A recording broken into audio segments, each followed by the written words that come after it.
Welcome to Specific Love. Have you ever had one of those moments where your mom asks you to do or to make something and you just don't want to disappoint her? Well, here recently my mother came by my shop and she was looking a few things over and just kind of amazed at how the shop was going along, and then she spotted my little 2-in-1 step stool that I made a few months ago. She looked it over, flipped it and played with it, and then she also saw the chart table that I just recently made for a friend. After a little bit of thinking, she came to me and said, is there any way you could make a little side table for our couch that's about the size and shape of a little step stool, but looks a lot like that table? Of course, Mom, I could do that. So with that said, let's get started. Now the first step is to go get the wood. We're gonna need some 1x4 lumber. Here's a little tip. When you're shopping at your store, see if you can by chance find the squared edge lumber. I happen to find this over near the trim section, but it'll save you some time so you don't have to worry about trying to plane and joint everything because it already is at 90 degrees on all corners. Now of course these may not be perfect, you may have to do a little bit of touching up, but for the most part this should save you some time and effort.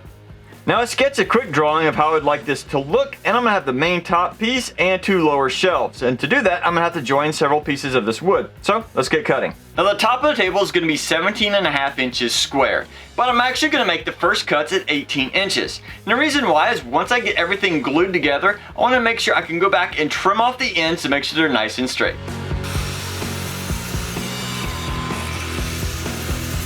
Now it's a good idea to alternate the grain of all your wood on the ends so it's less likely to warp, but at this point, your wood should be pretty much ready to glue together.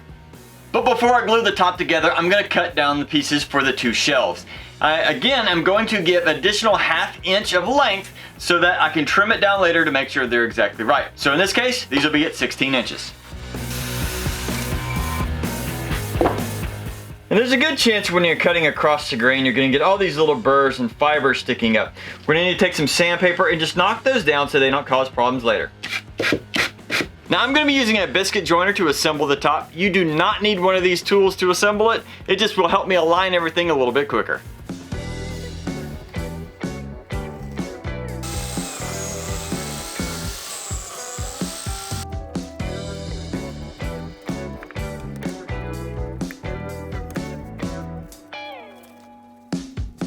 And to keep it from moving, we're gonna add a little bit of weight. Now when the tabletop and shelves are drying, I'm gonna cut out the legs from this leftover piece from the previous cut. It's just shy of 4 feet, and that should allow me to cut 2 sections at 23.25. Combine that with the tabletop, and that should give us a table right at 24 inches, which should be perfect for the couch. So once I have the sections cut out, I'm then gonna take them over to the table saw, and we're gonna rip them to 1.5.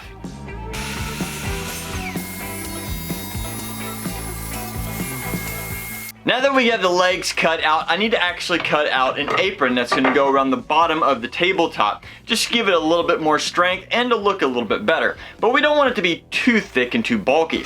So I'm going to be cutting down 2 pieces to 14 inches and 2 pieces to 12.5. And then again, I'm going to rip them on a table saw, but this time only to 1 inch. Now I got some thin pieces left over from all these cuts, and if by chance you have any of these, don't throw these away. These make great stir sticks. Just cut them to size.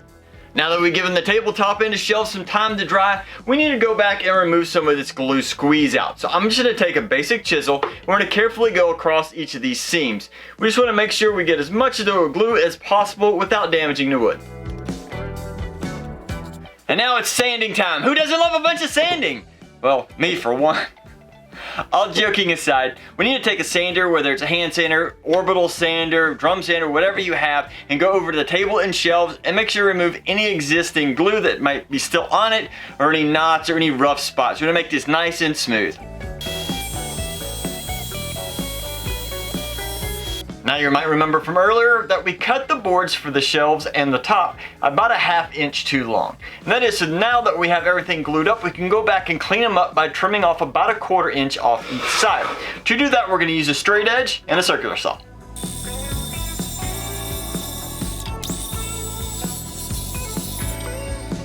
Aww. And that is what I get for not paying attention to where my saw blade is when it starts. Fortunately, with wood, you can glue it back together, so hopefully we can get that attached back and you'll never know. And to hold this in place until it dries, we're just gonna put some tape over it. And while that glue is drying, I decided to bring the other pieces over to the table saw, and depending on how big your table saw is, you might be able to use your miter gauge to trim off the ends. Next step on the tabletop, I'm actually going to be using a router with a round over bit. I want to go around all the edges and make them nice and smooth. Now if you look here in the corner, I've actually wrapped some tape around the top, over the edge, and around the bottom, because I need to do a round over on this corner here, and I want to help prevent blowout.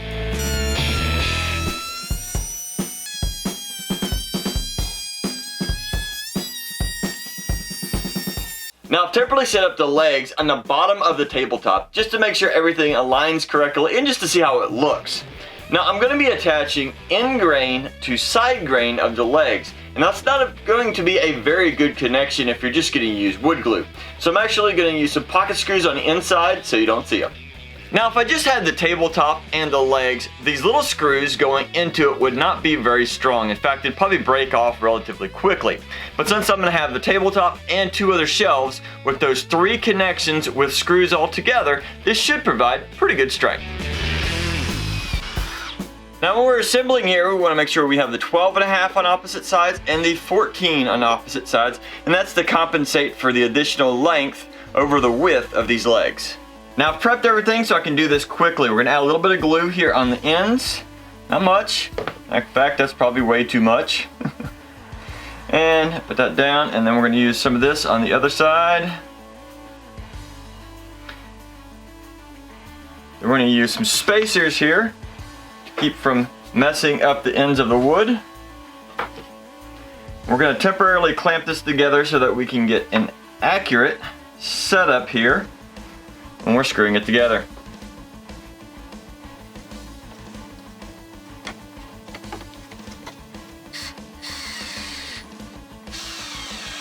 Now I believe I forgot to mention earlier that I actually cut out 4 additional pieces. These are at the 12.5, and they will go along these sides of the shelf. This will actually work for 2 reasons. One, it'll provide a little bit of a lip because this is an inch thick versus 3/4 inch, and that'll keep stuff from sliding off the edge of the shelf. Also, when the legs are being assembled, it'll give some additional strength and rigidity to the whole structure. Now 2 of these additional supports will go on each pair of legs, one at 2 inches up and one at 12 inches up, and that should give about equal spacing. Now at this point I could attach the tabletop and the shelves and just burn it all to one tone. The thing is, I know my mother, and she would like to have a 2-tone, just to have a little contrast in there for it to stand out. So I'm going to make the tabletop and the 2 shelves a little bit lighter than the legs. In fact, I'm probably going to try and charcoal these legs and make them almost completely black. And that'll help the 2-tone definitely stand out.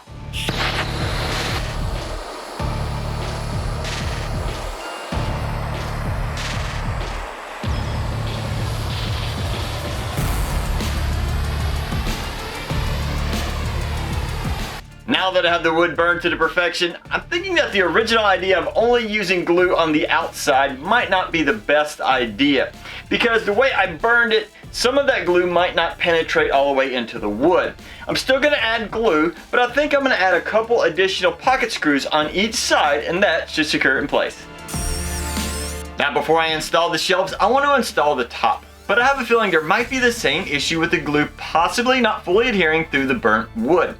So I'm still going to add some glue. It'll be on the side rails here because it's in the same alignment as the top boards. But I'm going to add 2 screws right in the middle of the front and the back. And that should help hold it just in case there's ever an issue.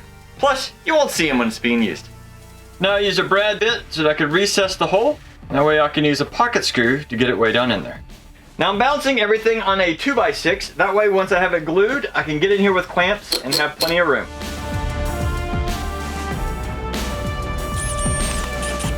Now while the top is drying, I've actually flipped it onto its side, and I'm hanging the edge of it off the side of my bench, and that way everything is nice and level with the legs. Now I can take the first shelf and I can actually put it in place, and as long as everything is level on the bench, I can just rest the other side of this shelf actually on the bench, and everything should be nice and even. Now we have the tabletop and the shelves installed. Let's flip this thing up. Oh yeah, that's starting to look good. Well, let me give it a little bit more time for this glue to dry, and then I'll add a finish. And to hopefully make this stand out really nicely, I'm going to use a semi-gloss polyurethane. Now as you're putting the polyurethane on the underside, take your brush and brush it down into the pocket hole here. If you notice, some of the black from the burn went down in here from the brush. And if you look closely, you can still see it, but at a quick glance, it's almost camouflaged. And there you have it, an awesome looking table, and I truly hope that my mother is going to like it as well. I think this will fit well at the end of her couch. Now keep in mind, if you're gonna build something like this, softwoods like pine and cedar have a tendency to do really good grain structure when you're burning them. Especially if you just do a real consistent burn, you get that nice grain outline in a lot of places. One other thing to keep in mind is that it is a softwood, and so you are prone to more dents and little dings. Now if you put a heavy coat of polyurethane, maybe several coats of it on there, that can prevent some of those. It can also possibly prevent maybe drink rings and things like that. But overall, it will get a little dent here and there. But overall, you do have to look at, because it shows all the grain and all the little knots and all the little imperfections that are in the wood, they will also be less likely to be seen, all those little dents that is. In any case, this is a really cool project. It is a great way to use some pine to create something very unique and just looks really cool. So I hope this has inspired you so you can get out your shop and you can have fun building.